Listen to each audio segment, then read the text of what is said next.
Hello again. Welcome to part 3. Okay, so here we were talking about immunological memory. So the first time you encounter an antigen, that's your primary response. It's slow, it takes time. The second is much faster and stronger because you have memory cells that get activated. So in this figure, we've got the antibody levels, the concentrations, over time.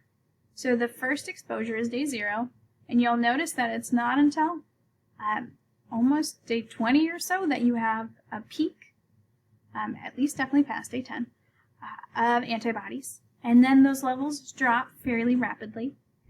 And after 2 months, they're very low. And so you'll notice the next time you're exposed, you've got memory cells, and rapidly the antibody levels peak within 2 to 3 days. And then they stay higher longer for months. So the first time, you'll get sick. The second time, you probably won't have symptoms, right?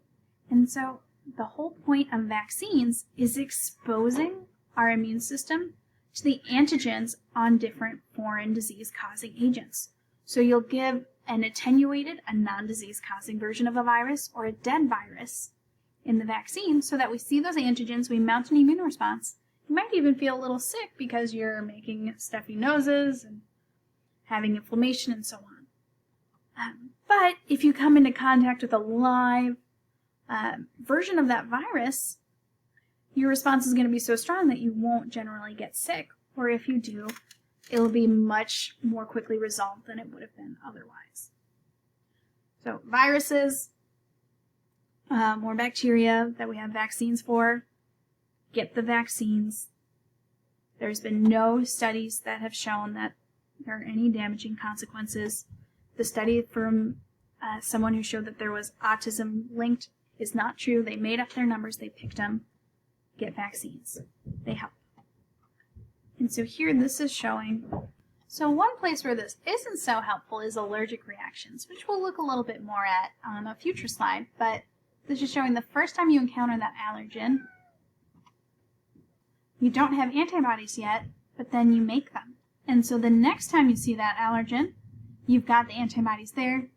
They cause these mast cells to release their histamine, which acts as a vasodilator to cause inflammation and cause those bronchioles to constrict so you have a harder time breathing. So if this is a too strong response, you'll have an allergic reaction. So what you would give someone would be epinephrine. That would cause those blood vessels to constrict again and the bronchioles, the airway tubes, to open. Now let's look at a few disorders. So autoimmune disorders are ones in which our own body thinks we're foreign and they attack ourselves.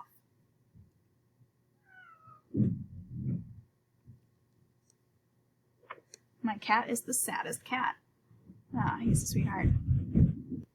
So some examples of autoimmune disorders.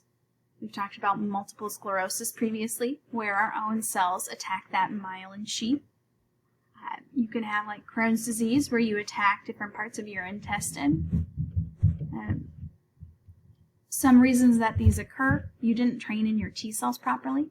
So if we're in very sterile environments, you're more likely to have autoimmune disorders. So let your kids play in dirt again.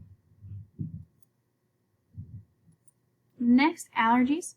So allergies are an overreaction to what's called a hapten, a small molecule that causes the immune response.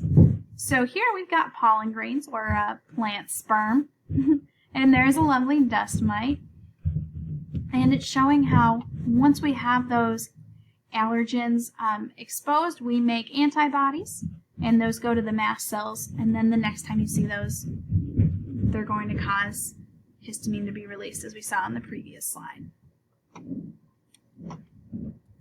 Another very interesting type of disorder is a prion disease.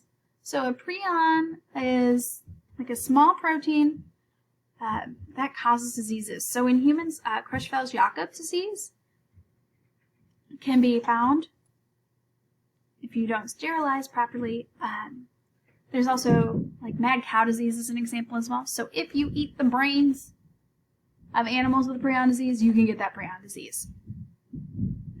there was an island where a group of people who would eat as the conquerors. They would eat whoever they conquered and their brains, and then they would get prion diseases. So don't eat people's brains. Okay. And then here's new review questions.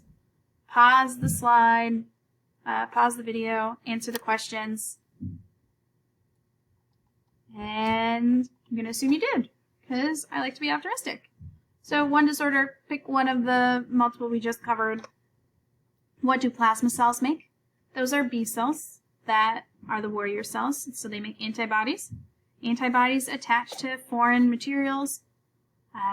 They attack antigens. What type of T cell would attack an infected cell? A cytotoxic T cell. And why is a secondary immune response stronger? Because you have memory cells ready to be activated. You make a bigger, faster army. Okay, loves, that's it for the immune system. Have a great day.